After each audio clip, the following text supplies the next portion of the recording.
April 30 रे पवित्र अक्षय तृतीया पवित्र तिथि आगामी रथयात्रा रथ निर्माण अनुकूल होब।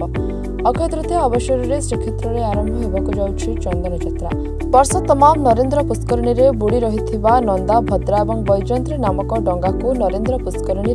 भोई सेवायत मान द्वारा उद्धार कर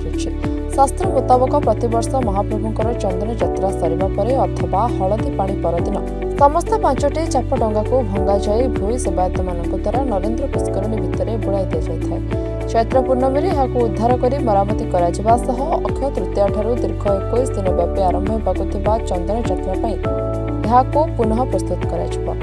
मदन मोहन रामकृष्ण भूदेवी श्रीदेवी और पंच महादेव श्रीमंदिर विजय कर नरेंद्र पुष्करणी में चाप खेलिबे। एथिलागी आज चैत्र पूर्णिमा भोई सरदार नेतृत्व में भोई सेवायत मैंने समस्त डंगा को नरेंद्र पुष्करणी ऊपर को उठाइबा से पिचु राड़ इत्यादि दे महाप्रभुंकर चाप कार्य प्रस्तुति आरंभ करेंगे। आमर पूर्णमी तिथि चैत्र पूर्णमी तिथि आमर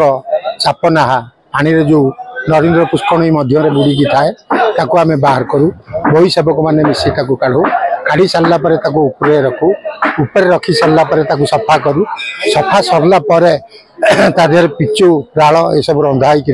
से लगा हब लगा सरला अक्षय तृतीया 4 दिन थी आम पानी पकई चंदन घर सामना को नबू सिटी महाराणा सेवक और भोई सेवक मैंने मिसी सिटी कार्य करेंगे 4 दिन अक्षय तृतीया दिन से कम सर आम रथ चाली की जीवु रथ चाली से 3 गोटी काठ थुआई से काठ महाराणा सेवक मैंने रथ संपुक्त सेवक मैंने मिसी सिटी शाढ़ी बांधी से जिनस अनुकूल हम ता परदिन ठारू अक्षय तृतीया परदिन ठारू आम रथ चाली रथ कार्य आरंभ हो। जय जगन्नाथ आमर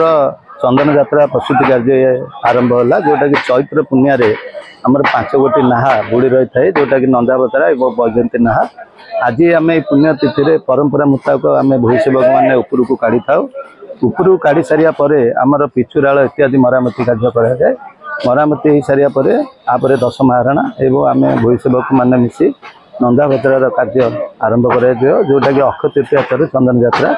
आरंभ हो। अच्छा आज केमती कौन डंगा सब बाहर करा केमती केते जण भोई सेवक लगी आम 28 जन भाई मानक नहीं कार्य कर भी मुख्य भोई मैंने अच्छा